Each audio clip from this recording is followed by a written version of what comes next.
अजमेर की जो दरगाह है उस पर तो हिंदू भी जाते हैं, सब लोग चादर चढ़ाते हैं। चादर सब लोग क्यों चढ़ाते हैं मैं आपको बता रहा हूँ। मैं ये बताना चाह रहा हूँ जो 1910 में जो बुक है। अस्सलामुअलैकुम दोस्तों, उम्मीद करते हैं आप लोग खैरियत से होंगे और जहाँ भी रहें खुश रहें, खैरियत से रहें। तो दोस्तान मोहतरम, जैसा कि आप लोग जानते हैं, विष्णु गुप्ता जिसने अजमेर शरीफ पर केस किया, अब उसका एक इंटरव्यू काफ़ी वायरल में है। वो इंटरव्यू भी हम आपको दिखाएंगे जिसमें मीडिया काफ़ी उसको झाड़ती हुई नज़र आ रही है। तो आइए हम देखते हैं पहले पूरा इंटरव्यू विष्णु गुप्ता का, आगे बात करते हैं। आइए देखते हैं पूरा वीडियो। क्या फायदा इससे? ये जो विवाद है उस विवाद की शुरुआत मैंने नहीं की। विवाद की शुरुआत 800 साल पूर्व से हुई, जब ये महादेव का मंदिर तोड़ के, संकट मोचन महादेव मंदिर तोड़ के वहाँ पे अजमेर दरगाह बनाई गई ख्वाजा साहब की। तो विवाद आज का नहीं, विवाद हजारों सालों से, विवाद मैंने शुरू नहीं किया। विवाद तब से है जब से इस देश में मुगल आक्रमणकारी आता था, यहाँ आए, हमारे भारत को लूटा, हमारे राजाओं से लड़ाइयाँ लड़के हमारी संपत्ति पर कब्जा की, बहन बेटियों के साथ क्या क्या नहीं हुआ सब जानते हैं। तो ये विवाद आज का नया नहीं है, हजारों साल का विवाद। और ये ना कहें कि ये विवाद मैंने शुरू किया है, ये विवाद हजारों सालों का। सुलगाया तो आप ही ने। सुलगाया हुआ तो पूरा नहीं है। मेरा यहाँ सिर्फ इतना है कि भाई मैं तो भगवान जो महादेव हैं उनका मंदिर है और उनके लिए मैं लड़ाई लड़ रहा हूँ, क्योंकि महादेव भी मेरे साथ लड़ाई लड़ रहे हैं। आपको शायद पता होगा, जब हमने सिविल सूट फाइल किया है तो वहाँ फर्स्ट पार्टी महादेव खुद है। कब फाइल किया था? हमने 25 सितंबर को फाइल किया और उसमें 2 महीने का लंबा सफर रहा। कभी कुछ कमियाँ थी, कभी कुछ थी। मानी जज साहब ने जो चीज़ें मांगी, जो साक्ष्य की याचिका एडमिट होने के लिए, स्वीकार होने के लिए जो साक्ष्यों की जरूरत थी, वो सारे साक्ष्य माननीय अदालत के समक्ष हमने रखे हैं। तो इसमें महादेव खुद अपने स्वयं पार्टी हैं, मैं सेकंड पार्टी हूँ।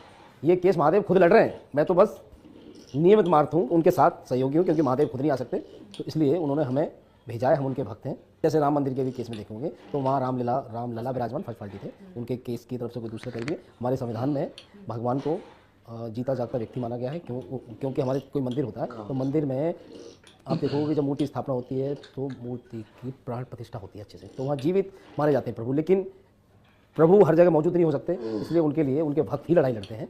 कि ख्वाजा जी का जन्म यहाँ तो नहीं हुआ, ख्वाजा जी का जन्म खाड़ी देशों में हुआ, यहाँ के कोई निवासी नहीं, वो वहाँ से आए।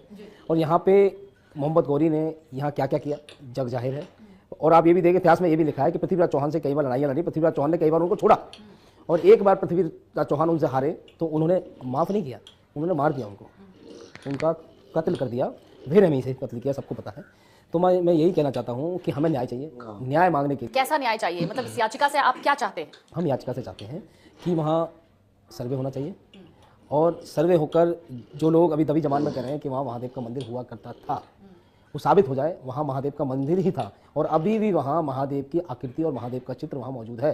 जो अजमेर दरगाह है वहाँ उसमें नीचे जहाँ ख्वाजा साहब की कब्र बनी है, मजार बनी है, उसी जगह शिवलिंग हुआ करता था। उस शिवलिंग को तोड़कर वहाँ मजार बना दी गई, और अभी भी उसी जो मंदिर का गर्भगृह है, जहाँ मजार है वो मंदिर का गर्भगृह है, और उसी में अभी भी दीवार पर वहाँ भगवान शिव का चित्र अंकित है। और हरविलास शारदा जी, जो हमने जो कोर्ट में साक्ष्य पेश किए हैं, एक बुक पेश की हरविलास शारदा जी की, जो 1910 की बुक है, 1911 की, उस बुक में साफ लिखा है कि एक ब्राह्मण फैमिली वहाँ पूजा कर रही है। यानी उस समय जिस दिन जब बुक लिखी 1910 में 11 में, तब ये पूजा वहाँ होती थी, उसको कहते थे घड़ियाल, उसमें दिया, और वो घड़ियाल वहाँ पूजा कर रहा है, और चंदन प्रतिदिन वहाँ भगवान को समर्पित होता है। चंदन लगता है भगवान शंकर के, तो वो प्रतिदिन होता है। और वहाँ एक बुलंद दरवाज़ा है, वो साफ दर्शाता है कि वो हिंदू स्ट्रक्चर, हिंदू ही बिल्डिंग है जो दरवाज़ा की, उसमें हिंदू कलाकृति है, हिंदू चिन्ह है, क्योंकि हिंदू संस्कृति और वैदिक संस्कृति। तो आप चाहते हैं कि वो वहाँ पे मंदिर स्थापित हो जाए? आप ये चाहते हैं? हाँ, होगा, मंदिर स्थापित होगा। हाँ, लेकिन अजमेर शरीफ, अजमेर की जो दरगाह है उस पर तो हिंदू भी जाते हैं, सब लोग चादर चढ़ाते हैं। चादर सब लोग क्यों चढ़ाते हैं मैं आपको बता रहा हूँ। मैं ये बताना चाह रहा हूँ जो 1910 में जो बुक है उसमें हरविलास शारदा जी ने, और पहले से ही बता रहे हैं कि वहाँ पूजा होती रही है, तो वहाँ लोग हिंदू जो जाते हैं महादेव की पूजा करने जाते थे, कि महादेव का चित्र अंकित है, वहाँ पूजा करने जाते थे। अभी मैं आपको बता रहा हूँ अभी क्या है, अभी भी बताता हूँ। तो ऊपर फिर धीरे धीरे क्या हुआ, पूर्वज जाते रहे और उनके जो वंशज वो भी जाते रहे कि भाई वहाँ जाना चाहिए। लेकिन जब वो दरगाह नीचे की बंद कर दिया गया तहखाना, तो भगवान शंकर का जो चित्र है वो भी बंद हो गया, तहखाना बंद हो, और वैसे ही आर्टिफिशियल मजार उन्होंने ऊपर बना दिया, तो लोग मजार के चक्कर काट के आने लगे। और हमारे यहाँ क्या है, भारत में भीड़ चाल बहुत है, यदि कहीं कोई चल दे एक पीछे तो भीड़ चाल चल जाए। मैं फिर कहना चाहता हूँ, कोई हिंदू जा रहा है, मुसलमान जा रहा है, हमें कहीं किसी के पीछे नहीं जाना, मैं भीड़ चाल में शामिल नहीं होता, और कोई भीड़ सही और गलत का फैसला नहीं कर सकती कि सही नहीं, गलत। वो मैं मान गई, लेकिन मेरे कहने का मतलब है कि उस दरगाह पर हिंदू मुसलमान हर कोई जाता है, हर कोई अपनी श्रद्धा से वहां जाता है। हिंदू भी चादर वहां पर अपनी श्रद्धा से चढ़ाते हैं पीर बाबा को।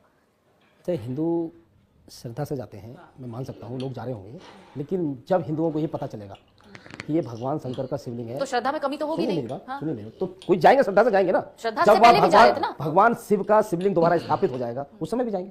तो श्रद्धा में बदलाव तो नहीं होगा ना। हाँ, तो कोई ना बदलाव हो, श्रद्धा होती है। श्रद्धा, हमारी श्रद्धा में बदलाव नहीं है, लेकिन क्या जो मुसलमान अभी वहां जा रहे हैं, क्या शिवलिंग स्थापित होने के बाद वो जाएंगे? मुझे ये बात का जवाब दीजिए। हिंदू जा रहा है, हिंदू मजार पे भी जा रहा है, सब जगह जा रहा है, हम श्रद्धा रखते हैं, हमारी श्रद्धा में बिल्कुल बदलाव नहीं होगा। यदि वो शिव जी का मंदिर दोबारा स्थापित हो जाएगा तो क्या मुसलमान जैसे अभी दरगाह जा रहा है वो जाएगा शिव जी की पूजा करने? मुझे जवाब दे दीजिए। हिंदू तो अभी भी जा रहा है, और हिंदू जब भी जाएगा, आपने बोला श्रद्धा में बदलाव नहीं होगा, हिंदुओं का तो नहीं होगा, हिंदुओं का नहीं होगा। क्या मुसलमान जब भी जाएंगे, आप क्यों कई मुसलमान मंदिर भी जाते हैं? नहीं, ये तो फिर ये जिनके पूर्वज जिन्हें मालूम है कि हम हिंदू हैं, यहाँ कोई मुसलमान है ही नहीं। नहीं, मुसलमान भी जाते हैं मंदिर, ऐसा नहीं है नहीं जाते। मुसलमान वंदे मातरम तो बोलने में उनको शर्म लगती है। नहीं, ऐसा देखिए, अब आप व्हाट्सएप वाली बात कर रहे व्हाट्सएप हैं। वाली बात नहीं कर रहा, मैं सही बात बता रहा हूँ कि कोई भी मुसलमान मंदिर नहीं जाता। वो मुसलमान मंदिर जाता होगा जिससे ज्ञात होगा कि हमारे पूर्वज पूर्व में हिंदू थे। और मैं बताऊं, जो भी मुसलमान मंदिर जाता है या मूर्ति पूजा करता है, कुछ भी करता है, उसको उनकी धार्मिक पुस्तक, उनका जो धार्मिक पुस्तक है जिसे कुरान कहते हैं, अच्छा, आप क्या उसमें- खुद भी मानते हैं उसमें कि काफिर धर्म, कहते हैं। अच्छा क्या आप मानते हैं कि धर्म मंदिर और मस्जिद पर टिका हुआ है सिर्फ? धर्म ऐसा है, हम तो नहीं मानते। आप क्या देखिए, मानते हम तो जो धर्म है वो हम मानवता में भरोसा करते हैं, और दूसरा मन ही हमारा मंदिर है, जैसा कि हमारे पूर्वजों ने भी बताया है। धर्म सबके लिए बराबर, धर्म माने ड्यूटी, अपनी जिम्मेदारी निभाना, धर्म देवी देव, लेकिन मंदिर और मस्जिद तो नहीं घटा हुआ है। यदि मंदिर मस्जिद पर ही होता तो एक भी मंदिर हमारे लोग भारतवासी टूटने नहीं देते। उनकी जो आस्था है, जो श्रद्धा है, वो मन से, भाव से, भावनाओं से है, भगवान के प्रति। हर एक इंसान की। हर एक इंसान की है, लेकिन उन लोगों की नहीं है जिन्होंने हमारे मंदिर तोड़ दिए। हाँ ठीक है, उन जिन्होंने लोगों- मंदिर जिन्होंने तोड़े उनकी नहीं उनकी है जी, हाँ, ये मैं भी मानता मानती हूँ, लेकिन और जो लोग उन मंदिर तोड़ने वालों को आज तक फॉलो कर रहे हैं, आज उनकी पूजा कर रहे हैं, क्या उन लोगों की आस्था होगी? ये आपने एक अलग वर्ग की बात कर दी। इसे आप रिलीजन में क्लासिफाई तो नहीं कर सकते हैं, इसे आप रिलीजन में डिफरेंशिएट तो नहीं कर सकते हैं। हर एक धर्म में कुछ लोग ऐसे होते हैं, मैं मानती हूँ। कुछ लोग नहीं होते।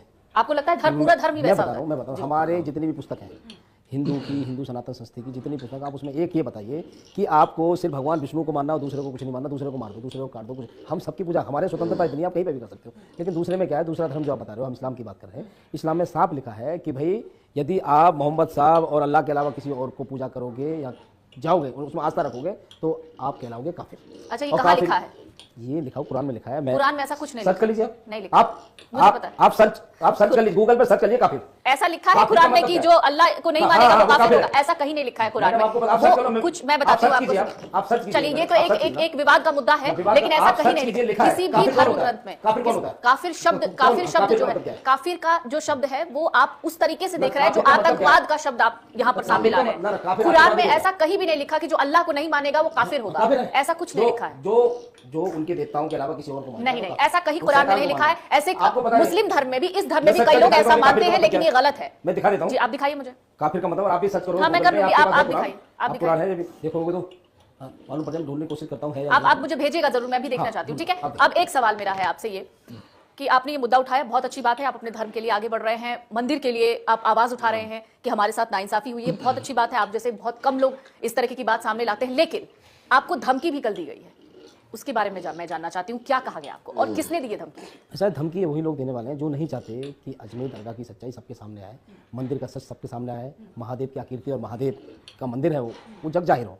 इसीलिए वो हमें डराने के लिए, धमकाने के लिए अब हमें धमकी भी दे रहे हैं। कल एक फ़ोन आया, इंडिया से बाहर का है, कनाडा से फ़ोन आता है, वो कहता है कि आपने अजमेर दरगाह का केस फाइल करके बहुत गलती कर दी। आप ख्वाजा साहब के खिलाफ जो बोल रहे हैं, बयानबाजी कर रहे हैं, उसके लिए आपका सर कलम कर दिया जाएगा, आपकी गर्दन काट दी जाएगी, इसके लिए चाहे जितना डॉलर खर्च हो जाए। तो मैंने रिकॉर्डिंग भी दिया है, पुलिस को रिकॉर्डिंग भी दिया और उसके खिलाफ मैंने शिकायत भी दर्ज कराई है। तो इन लोगों को ये धमकी दे रहे हैं, हिंसा करने लगे थे कि संभल में कोर्ट के आदेश पे हुआ तो वहाँ पे देखिए हिंसा कर दी। हिंसा करके हमें डरा रहे हैं कि आप हमारे पूर्वजों ने जो तुम्हारे साथ किया, मठ मंदिर तोड़ दिए, यदि आप अब उनको रिस्टोर कराने जाओगे, कोर्ट भी जाओगे, तो कोर्ट को भी धमकाने को राजनेता कि कोर्ट बयानबाजी गलत कर रहे हैं, कोर्ट आदेश गलत दे रहा है। अरे भाई, कोर्ट आदेश गलत क्यों दे रहा है? कोर्ट संविधान के